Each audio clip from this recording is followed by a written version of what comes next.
Alors dans ce cours, on va regarder comment étudier le signe d'un produit en utilisant la règle des signes.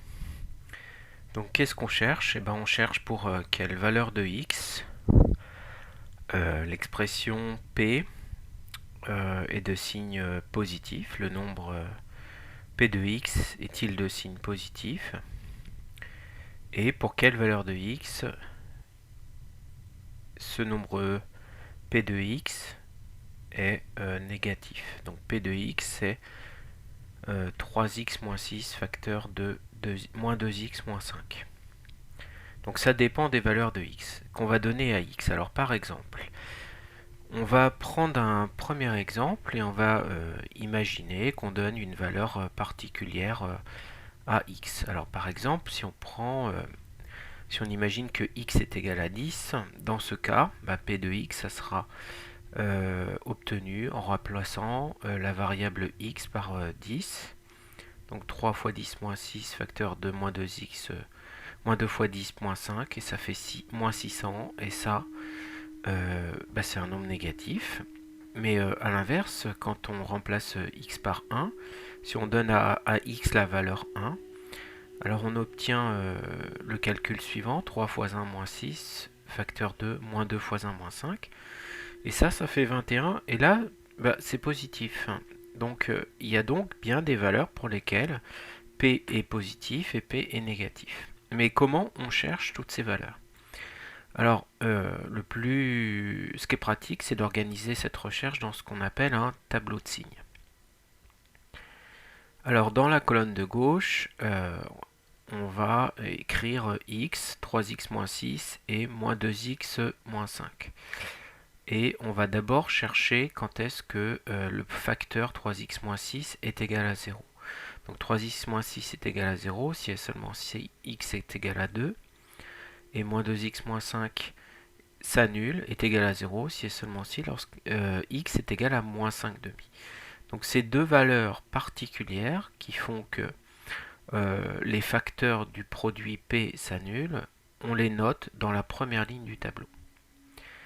Ensuite, on détermine le signe de l'expression 3x moins 6 et moins 2x moins 5 qui sont des expressions affines. Et là, on va appliquer la règle des signes.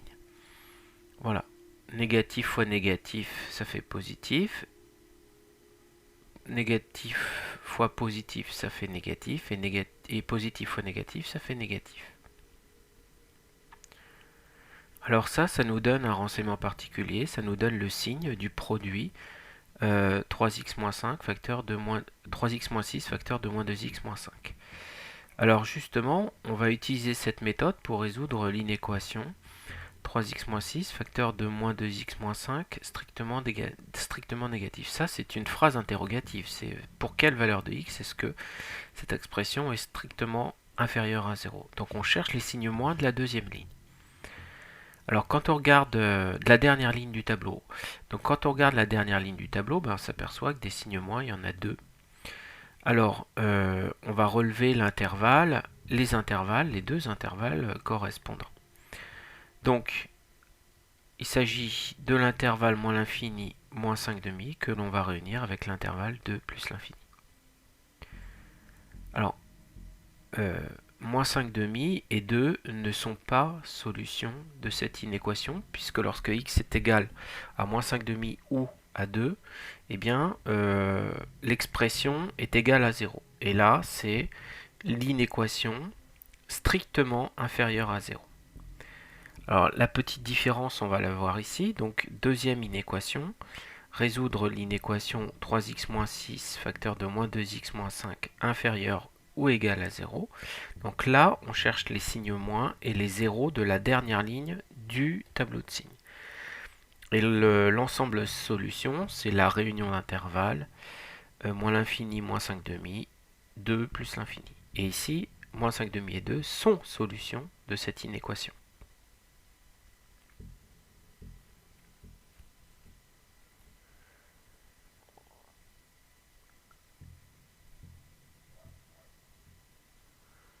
Nous allons faire le même travail maintenant, mais pour l'inéquation 3x moins 6 facteur de moins 2x moins 5 strictement supérieur à 0. Dans ce cas, on cherche les signes plus de la dernière ligne. Et il n'y a qu'un seul signe plus à la dernière ligne. Et on lit dans la première ligne l'intervalle solution. C'est l'intervalle ouvert, moins 5 demi 2. Attention, moins 5 demi et 2 ne sont pas solutions de cette inéquation, puisque, je répète, lorsque x égale moins 5 demi ou x égale 2, 3x moins 6 facteur de moins 2x moins 5 s'annule. Contrairement à la dernière inéquation, puisque c'est 3x moins 6 facteur de moins 2x moins 5 égale ou supérieur à 0. Donc dans ce cas, on cherche les signes plus et les zéros de la dernière ligne, puis on lit l'intervalle ou la réunion d'intervalles dans la première ligne. Ici, il s'agit d'un intervalle fermé. Moins 5 demi et 2 sont solutions de cette dernière inéquation.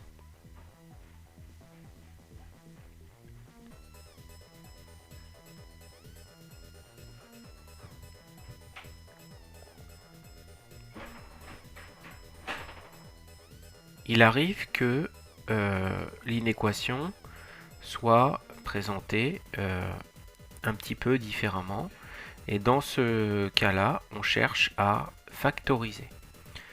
Donc, on va soustraire le membre de droite de façon à se ramener à une étude de signes. Dans un premier temps, pour avoir une inéquation posée comme l'inéquation précédente, comme les inéquations précédentes. C'est-à-dire que s'arranger à avoir un membre de droite qui est égal à 0, enfin, qui est égal à 0. Donc ici, on soustrait le membre de droite de façon à se ramener à une étude de signes, et puis dans une deuxième partie, on va factoriser. Donc là, on s'aperçoit qu'il s'agit, dans le membre de gauche, il s'agit d'une somme de deux termes, et le facteur commun à ces deux termes, c'est la parenthèse x plus 2. Donc le facteur x plus 2, il multiplie 2x moins 1 moins x plus 5, ce que l'on va simplifier en x plus 2 facteur de 2x moins 1 moins x moins 5, ce qui se simplifie encore en x plus 2 facteur de x moins 6. On est ramené à une inéquation du type précédent, du type de la page précédente. Donc pour résoudre cette inéquation, on va organiser son travail dans un tableau de signes. Donc colonne de gauche x, signe de x plus 2, signe de x moins 6. Et en dernière ligne, signe du produit.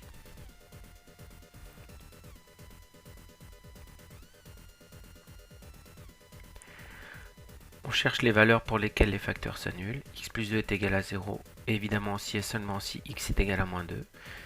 X moins 6 est égal à 0, si et seulement si x est égal à 6. Ce sont les valeurs que l'on reporte à la première ligne du tableau. Les valeurs remarquables de la première ligne du tableau.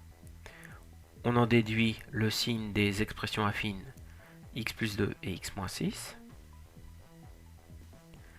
Par application de la règle des signes, négatif fois négatif ça fait positif, positif fois négatif ça fait négatif, et positif fois positif donne positif. On voulait résoudre l'inéquation x plus 2 facteur de x moins 6 strictement inférieur à 0.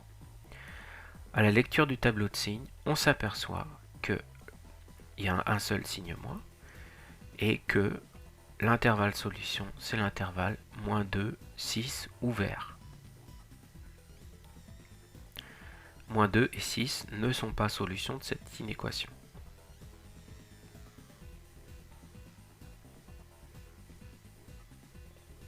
Maintenant, on va étudier le signe d'un quotient. On va regarder comment est-ce qu'on étudie le signe d'un quotient.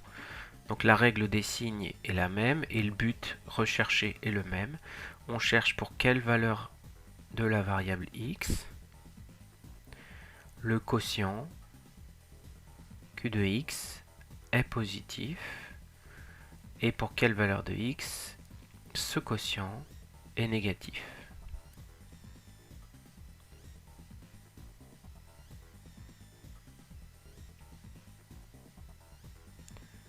Donc prenons identiquement deux exemples. Supposons que x soit égal à 0. Dans ce cas, le quotient est égal à 2 fois 0 plus 1 sur moins 0 plus 1, c'est-à-dire 2. C'est-à-dire que dans ce cas précis, le quotient est positif. Mais maintenant, si on remplace par exemple x par, disons on va remplacer x par 5, alors dans ce cas, le quotient change de valeur, puisqu'on remplace x par 5, ça va donner 2 fois 5 plus 1 sur moins 5 plus 1, ce qui fait moins 2,75, et là, on obtient un quotient négatif. Donc, on va chercher à déterminer pour quelle valeur de x le quotient est-il négatif, le quotient est positif. Il faut toutefois faire attention, le quotient q de x n'est pas défini lorsque x est égal à 1. C'est une valeur remarquable qui apparaîtra nécessairement dans le tableau de signes qui va suivre.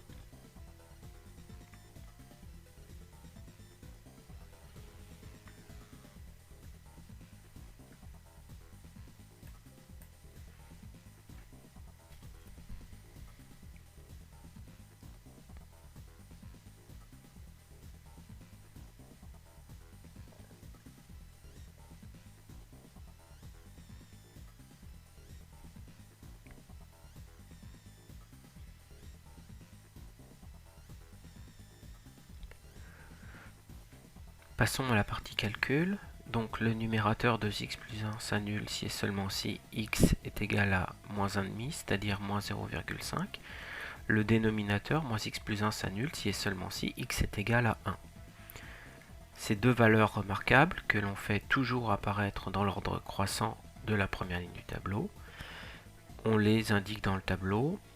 Elles annulent chacune des expressions affines et après avoir déterminé le signe de ces expressions affines, par application de la règle des signes d'un quotient, on détermine le signe du quotient.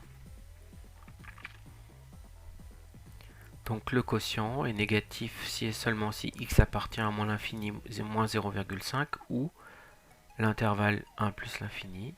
Ce quotient est positif dans les autres cas. Alors on dit que 1 est valeur interdite au sens où ce quotient n'est pas défini pour x égale 1.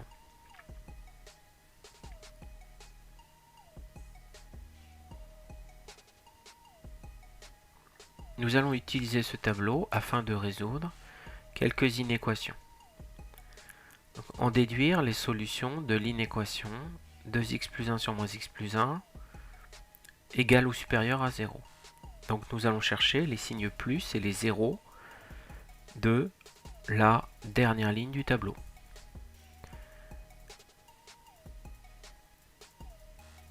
L'ensemble solution, c'est l'intervalle moins 0,5 ouvert en moins 0,5, 1, fermé en moins 0,5, ouvert en 1, 0,5 est une solution de cette inéquation, puisque lorsque x est égal à 0,5, ce quotient 2x plus 1 sur moins x plus 1 s'annule. 1 n'est pas solution parce que 1, c'est la valeur interdite de ce quotient. Résolvons l'inéquation 2x plus 1 sur moins x plus 1 strictement supérieur à 0. L'intervalle solution est obtenu en enlevant moins 0,5 comme valeur solution dans l'intervalle de l'exemple qui précédait. Donc c'est l'intervalle ouvert, moins 0,5, 1. On peut aussi résoudre l'inéquation 2x plus 1 sur moins x plus 1 strictement négatif. Dans ce cas, dans le tableau, on cherche les signes moins. Alors il y en a à deux endroits. Donc on en déduit les solutions. La réunion d'intervalle moins l'infini, moins 0,5 ouvert, que l'on réunit avec l'intervalle ouvert 1 plus l'infini. Et enfin, 2x plus 1 sur moins x plus 1 égal ou inférieur à 0. On en déduit l'ensemble des solutions. Moins l'infini, moins 0,5 fermé en moins 0,5, que l'on réunit avec l'intervalle ouvert 1 plus l'infini. Nous allons étudier un dernier exemple qui va nous demander un travail préalable. On va, identiquement à l'exemple qui précédait, dans la partie signe d'un produit, résoudre une inéquation, mais en plusieurs étapes, c'est-à-dire que on va déjà soustraire le membre de droite pour se ramener à une étude du signe. Donc on va transformer cette inéquation un petit peu comme nous avons transformé celle de tout à l'heure. Alors il faut cependant remarquer que le quotient moins x plus 13 sur moins x plus 3 est défini si et seulement si son dénominateur est différent de 0, c'est-à-dire si et seulement si x est différent de 3. Il faudra s'en souvenir également pour l'édification du tableau de signes. Donc soit x a un nombre différent, un nombre réel différent de 3. Moins x plus 13 sur moins x plus 3 est inférieur à 3 si et seulement si moins x plus 13 sur moins x plus 3 moins 3 est inférieur strictement à 0. Donc nous allons faire quelques calculs afin de nous ramener sous la forme du paragraphe précédent. Ici, nous allons réduire au même dénominateur ces deux fractions. Moins x plus 13 sur moins x plus 3 moins 3, ou moins 3 sur 1, strictement négatif, équivaut à. Alors ici, nous allons faire une réduction au même dénominateur. Je montre une petite technique pour réduire facilement au même dénominateur. Il s'agit d'une espèce de produit en croix. Alors, le dénominateur va être moins x plus 3 fois 1. Le deuxième terme du numérateur sera moins x plus 3 fois 3. En fait, on croise. Et le premier terme du numérateur sera moins x plus 13 fois 1. Quelle initiative de calcul pouvons-nous prendre? Nous allons développer et réduire le numérateur. Moins x plus 13 plus 3x moins 9 sur moins x plus 3. Il suffit de réduire le numérateur. Voilà, je montre qu'on a développé les produits qui apparaissaient au numérateur. En réduisant le numérateur, nous obtenons 2x plus 4 sur moins x plus 3 strictement négatif, strictement inférieur à 0. Donc, nous allons dresser un tableau de signes de l'expression 2x plus 4 sur moins x plus 3. Donc, c'est le quotient de deux expressions affines. Les calculs habituels, cherchons les valeurs qui annulent, ou la valeur qui annule 2x plus 4. Il s'agit bien évidemment de moins 2, puisque 2 fois moins 2 plus 4 est égal à 0. Cherchons la valeur qui annule moins x plus 3, c'est 3. Ces deux valeurs sont reportées dans le tableau de signes. Moins 2 annule 2x plus 4, 3 annule moins x plus 3. On renseigne le signe de chacune de ces expressions affines. Et par application de la règle des signes, on en déduit le signe du quotient qui apparaît à la dernière ligne du tableau, en se souvenant que 3 est valeur interdite, ce qui apparaît dans le tableau de signes, par une double barre. On en déduit les solutions de l'inéquation en excluant les valeurs interdites. On souhaite résoudre l'inéquation 2x plus 4 sur moins x plus 3, strictement négatif. Par lecture du tableau de signes, on en déduit que l'ensemble des solutions, c'est la réunion d'intervalles moins l'infini moins 0,5, 3 plus l'infini.